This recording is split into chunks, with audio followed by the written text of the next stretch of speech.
I'm Nicole. I'm from Florida. I am 41 now. I was diagnosed the week before I turned 39 with chronic lymphocytic leukemia. I've been a nurse 15 years, 16 years now. I was in hospice up until my diagnosis. And then my diagnosis led me to working from home just because my immune system, I usually saw patients at their most vulnerable state. So my immune system was too suppressed to work in the field. But I'm a nurse. I do content creation now.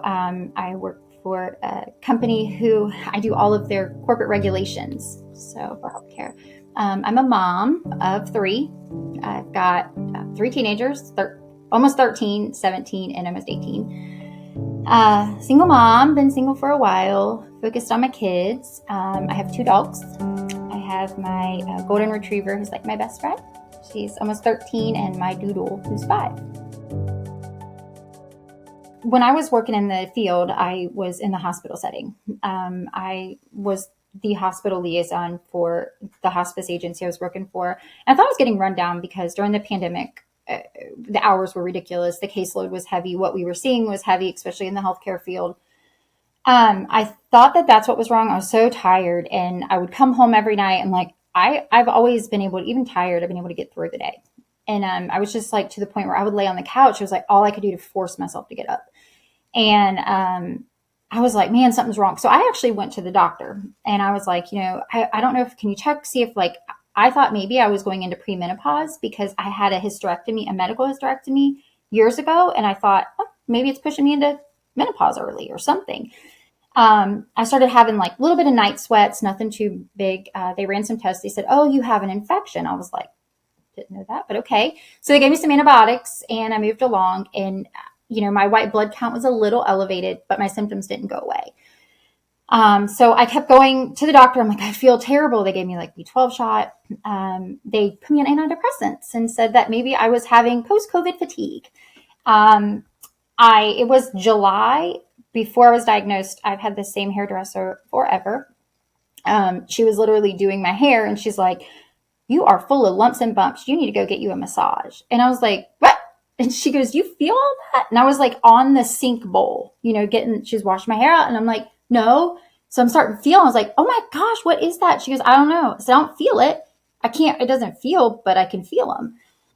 So I made an appointment with my PCP, and I was like, hey, what do you think this is? He said, infection. We'll put you on more antibiotics. So I went back on more antibiotics. And now I'm on 5th antibiotic and antidepressants. And I was in the hospital coming down the stairs, and I noticed this rash. I was like, what the heck? So I go down to my ER doctor friend, and I'm like, hey, what is this? Do you know what this might be? Did I get into something? He was like, you need to go home. You have monkeypox. And it was during that whole monkeypox scare. I'm like, oh my God. So I go home in quarantine, and the rash just gets worse. And then the next day I woke up, and the lymph nodes were here now. And I was like, I'm done. I'm done with antibiotics. So I went to my OB, and I was like, I'm a nurse. I know better, but I'm going to go in and just ask him if it's possible thyroid because of the sweats and stuff and it's being sleepy. And so I made an appointment. He got me right in because I'm loyal to a fault. So I've had the same OB since I was 18. So same the same hairdresser. So I went in there, and I was like, something's wrong. He put his hands literally on my neck. And within probably 5 minutes, he said, stat ENT referral.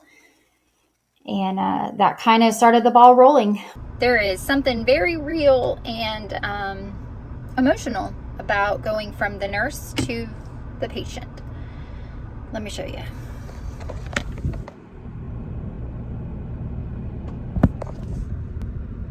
But God's got me.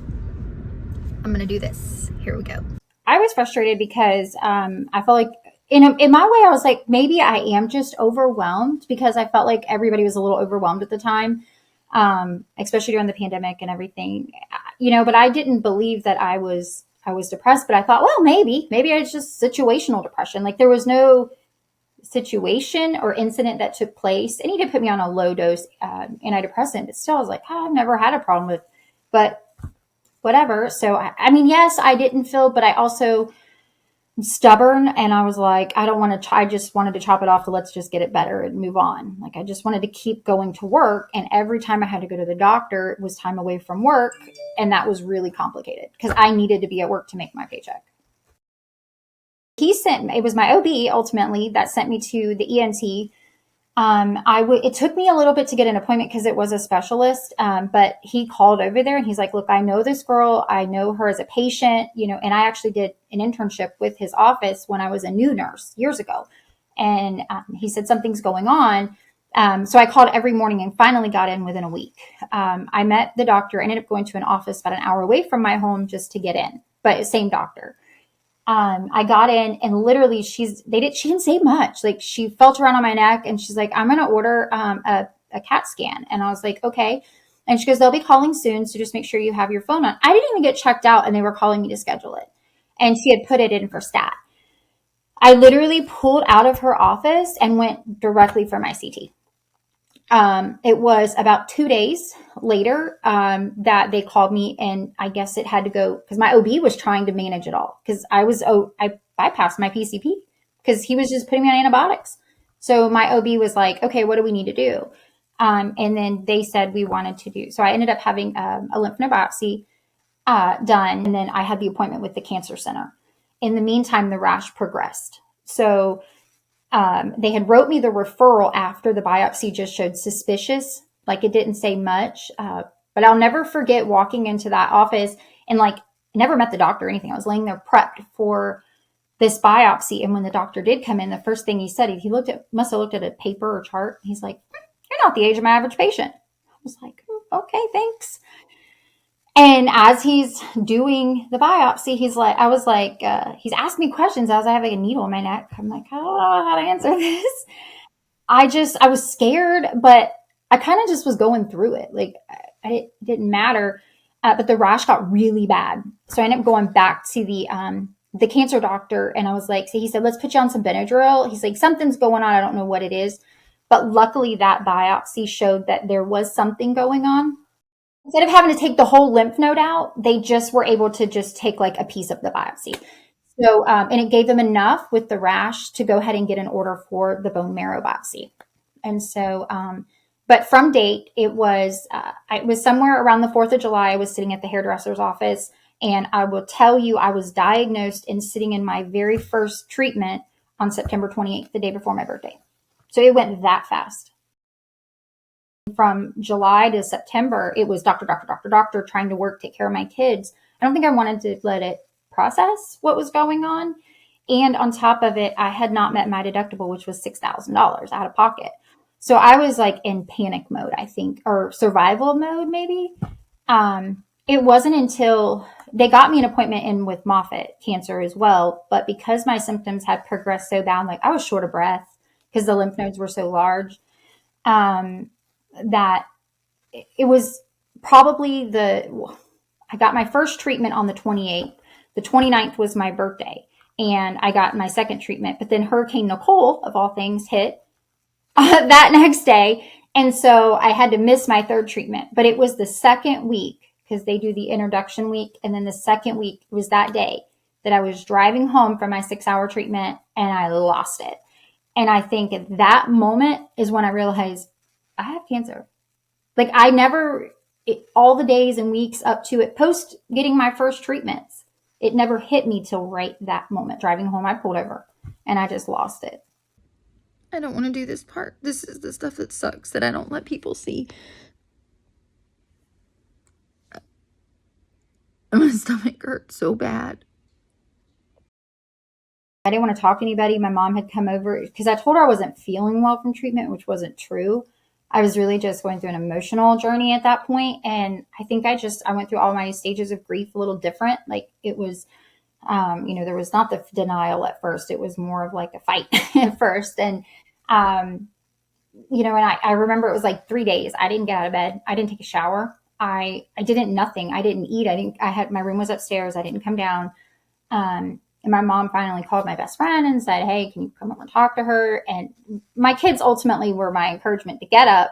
But I spent 3 days, when I tell you, I guess it's the nurse in me or the researcher in me, I dissected leukemia.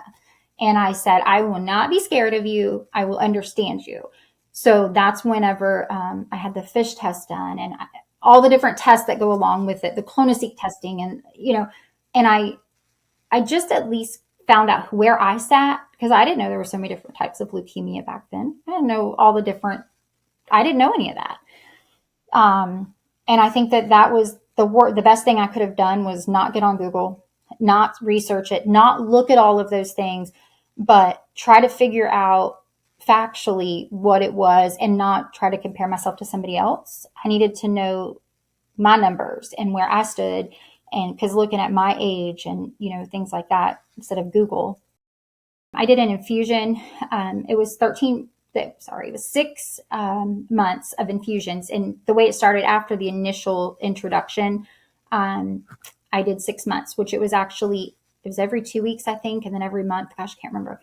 And they were 6 hours long. I chose to do them locally at the hospital. I've heard other people had really awesome experiences, but me being a single mom, I had to choose this facility around the corner because they give you the Benadryl. I had to drive myself home. So I did the treatments locally, and then I also took an oral pill with it. Everything looked really good. I can honestly tell you by the third treatment, all my lymph nodes had suppressed. They were gone. I still don't have, I have energy, but like my night sweats went away. I was feeling better. The oral medicine made me have a lot of GI issues, but nothing compared to what I had been feeling. And it actually made me go, I wonder how long I've been sick, because how different I felt. Like I felt so different. And yeah, I did that. It was my last treatment was September of 2023, which would have been a year. That October, we did the bone marrow biopsy again and sent it off to clonoSEQ. And I had achieved negative MRD. So I was declared in remission. That February, I was scheduled to go in for my follow-up appointment where they were going to take the blood, send it off for clonoSEQing again. And I had told him, I said, I don't know if I'm just nervous, if it's like fear again or what. And I said, I know it's not uncommon to feel like something and think, oh God, here we go again. But I said, I'm starting to have night sweats again. And I'm just like, I feel something in my neck. And he's like, let me see. And he felt it too. And he's like, maybe you are sick. He's like, but this test will tell everything. I'm like, okay, great. So I got the results back and my numbers were not high, but they were going back up. And I was like, And I said, can we just wait, like, and try to get, like, make sure I'm not sick, like, see if maybe they're not.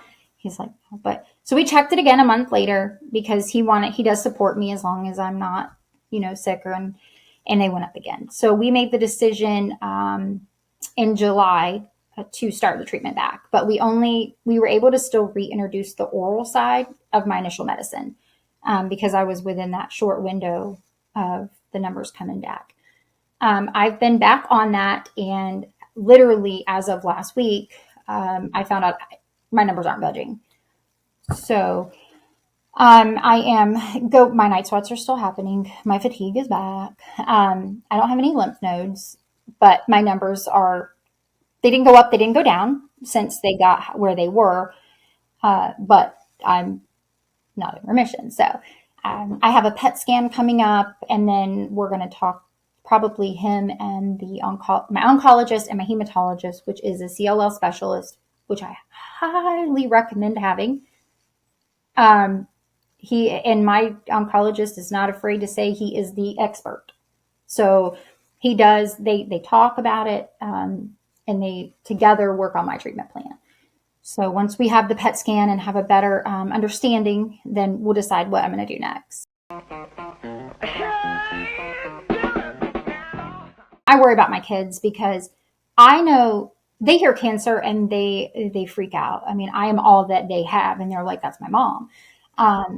But my biggest thing is I want to support them. So I answer questions. So they've been my primary focus is not to let them see my fear, even though I do let them know how I'm feeling. Like, and they're older, so they're very supportive. But I think the other thing is I'm financially going, here we go again, another deductible year. Maybe that's why some of the fear in me suppresses a little bit about the diagnosis as much as it's the situational that's caused from the diagnosis. It's how am I going to take care of my kids? How am I going to afford this? And why is this happening again?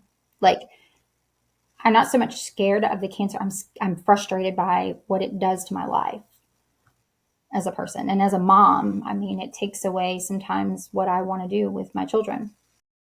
My oncologist would tell you that he's not seen a lot of it in my age group. Matter of fact, he's told me that he hadn't seen much of it until me. And then he's seen it a few more times now, which I thought was interesting, especially being in a small area. But he told me, you know, he's like, I want to get Moffitt involved. And then at that point, I had gotten myself affiliated with a Facebook group for young adult CLL patients because I thought, but I still didn't let myself dig too far in because I didn't understand my numbers. And I know everybody's story is different. That goes for anything in life, you know, how you are able to navigate and get through the difficult times. One person's story is totally different than the other. And I wasn't going to try to compare myself because I can't. I got through the Leukemia Lymphoma Society, they had that free consult. So I scheduled myself an appointment and I got on there and I talked with him. I wish I could remember his name. He was very informative. He reassured that, you know, everything that they were doing looked like it was on track. And, you know, but and he talked about some other things that I had not heard about, but they're not common to my area. There's studies and stuff that are going on outside of, you know, my state. But it was very reassuring to know that one answer is not your only answer. That just like I say, my story is not somebody else's story. You know, you can't compare them. But there are so many different people that you can talk to, and I just had to be my own advocate. Right after the storm that we had in the hurricane that came through, the storm came through. Well, the Cancer Center's lab is in Miami and it was destroyed.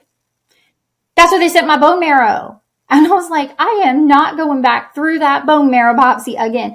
They could not find it. They could not find it. So I was like, no, I'm not. Well, the problem is that the original clonoSEQ needs to be off of the pre-treated bone marrow. And I didn't have that. So I was like, somebody somewhere has a slide of that bone marrow.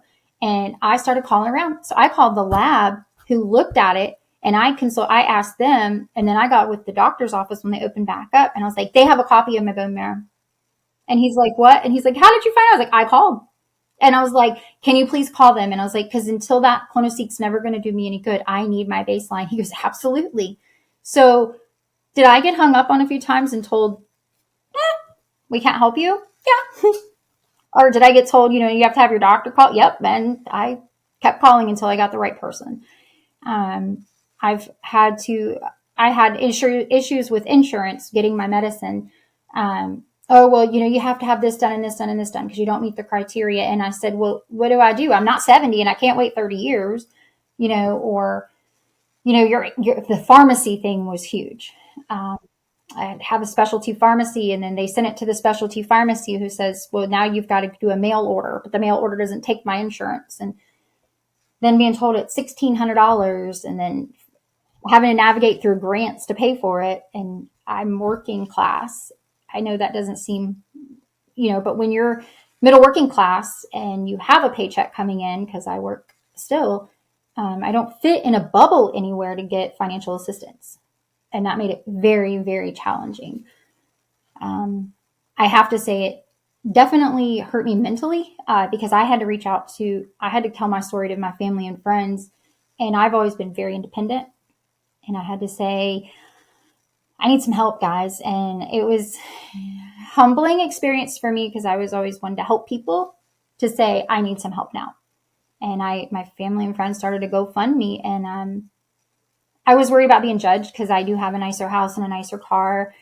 But I was in a point where I was going to lose it all to care for myself and you know, for my sickness and what I needed with my medicine and my appointments.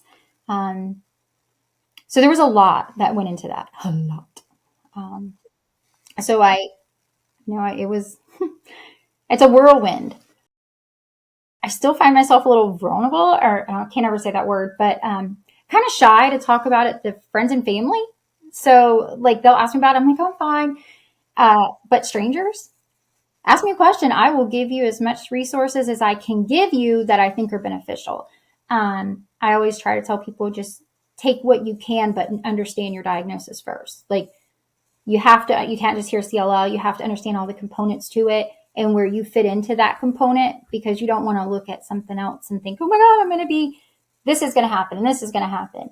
And that's the thing for me, is that I found it very helpful and beneficial to me to share my story publicly. And it got quite a bit of attention on TikTok, of all things. And I connected with others that I don't even know, strangers, that had similar stories. And it was healing in a way. It was therapeutic. And I had originally recorded those videos anyway because I was so overwhelmed. I had forgot what the doctors were telling me. So I was making a digital journal in my car. Like, I just left the doctor. It's this day. I wasn't making those to share. I was making them for my internal memory. And I ultimately ended up sharing it. I can honestly say, when I look at survivorship, to me, it's just getting through the space we're in now. So I used to be a planner. I used to was very type A personality. I liked everything done. I liked it organized. And honestly, like, since I've been diagnosed, I've been kind of chill. Like, you can wait.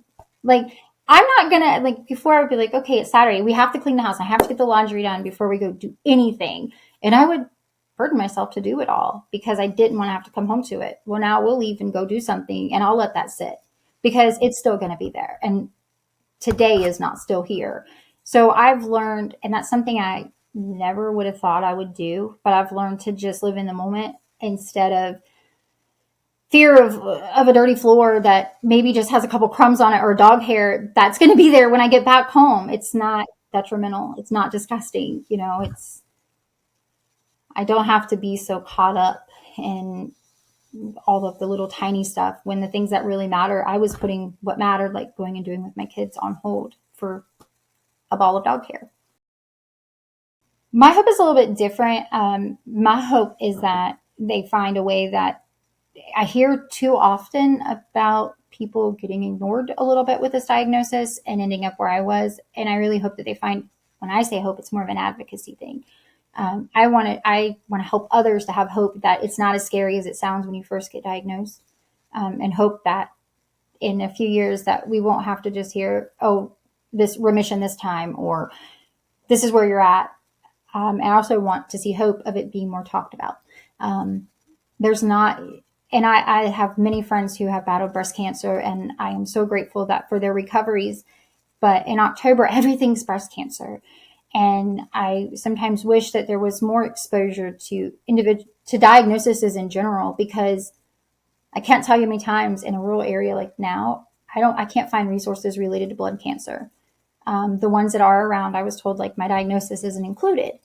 So when I say hope, mine is more of a hope for a shift in things, a hope for things to be easier for people, including myself in the future, since it's part of me, it's part of who I am.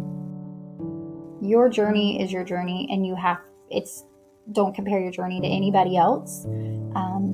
Live for yourself, be your own advocate, and just know your disease process and where you stand with your diagnosis. Because if you don't, you're going to get lost in everything. And don't be afraid to ask for help. Just don't be afraid to ask for help. Even when you don't want to, it's okay to, because I was blown away at the people who did come in and help, that I least expected it. And the people that I really thought might help me along the way disappeared. It broke my heart. I just think that being open, and you have to put it aside. It's part of it's part of the journey, but don't let it take over your whole life.